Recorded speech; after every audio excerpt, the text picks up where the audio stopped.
കിഴി പൊറോട്ട ഇപ്പോൾ വളരെ ട്രെൻഡിങ് ആയിട്ടുള്ളൊരു ഐറ്റമാണ്. ഭയങ്കര ടേസ്റ്റാണ് പൊറോട്ടയും ബീഫ് കറിയും ഒരുമിച്ച് വാഴയിലിട്ട് പൊളിച്ചെടുക്കുന്നത്.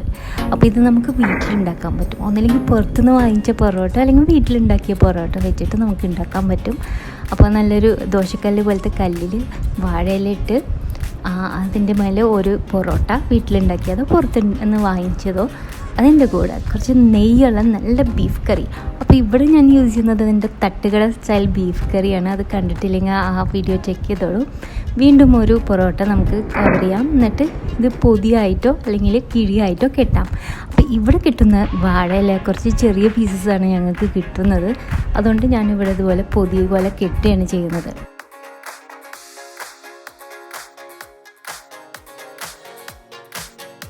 എൻ്റെ ഒരു ഫ്രണ്ട് മറ്റേ തരത്തിൽ കിഴി കെട്ടിയിട്ടും ഉണ്ടാക്കി കഴിഞ്ഞ ദിവസം. എന്നിട്ട് ഫോട്ടോ അയച്ചിരുന്നു. അപ്പോൾ അതും ഇവിടെ കാണിക്കുന്നുണ്ട്. അപ്പോൾ ഏത് തരത്തിൽ വേണമെങ്കിലും ചെയ്യാം. എന്നിട്ട് ഇതുപോലത്തെ കല്ലിലിട്ടിട്ട് ഒന്ന് പൊള്ളിച്ചെടുക്കണം. നന്നായിട്ട് ചുട്ടെടുക്കണം രണ്ട് സൈഡും. അപ്പോൾ ആ പൊറോട്ടയും ബീഫും അപ്പോൾ ഒരുമിച്ച് അങ്ങോട്ട് പൊള്ളിച്ച് കിട്ടും.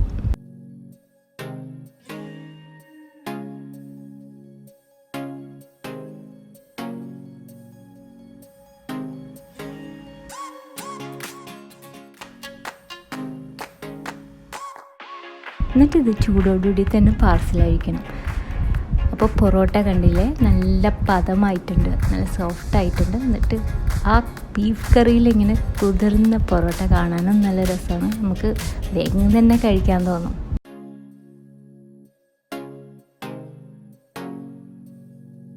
എന്നിട്ട് ഈ കുതിർന്ന പൊറോട്ട ആ ബീഫും കൂട്ടി ഒരു പിടി പിടിച്ചാൽ ഒന്നും പറയാനില്ല. അപ്പോൾ നിങ്ങൾ ട്രൈ ചെയ്ത് നോക്ക് വീട്ടിൽ. പിന്നെ ഈ വീഡിയോയിൽ ഉപയോഗിച്ച പൊറോട്ട വീട്ടിലുണ്ടാക്കിയതാണ്. ഞാൻ കഴിഞ്ഞ എപ്പിസോഡിൽ ഈ പൊറോട്ട ഉണ്ടാക്കുന്ന രീതി കാണിച്ചിരുന്നു. കുറച്ച് ഡിഫറെൻ്റ് ആണ്, പക്ഷെ നല്ല പെർഫെക്റ്റ് ആയിട്ടുള്ള നല്ല ടേസ്റ്റുള്ള പൊറോട്ട ഉണ്ടാക്കാൻ പറ്റും വീട്ടിൽ. എളുപ്പമാണ്, എല്ലാവർക്കും ഉണ്ടാക്കാൻ പറ്റും. അപ്പോൾ ആ വീഡിയോ കണ്ടിട്ടില്ലെങ്കിൽ നിങ്ങൾ അതും കൂടി ചെക്ക് ചെയ്യുക. വീഡിയോ ഇഷ്ടമായെങ്കിൽ മറക്കാതെ സബ്സ്ക്രൈബ് ചെയ്യണം, ഷെയറും ചെയ്യണം. അപ്പോൾ അടുത്ത പ്രാവശ്യം നല്ലൊരു റെസിപ്പി ആയിട്ട് കാണാം. Thank you.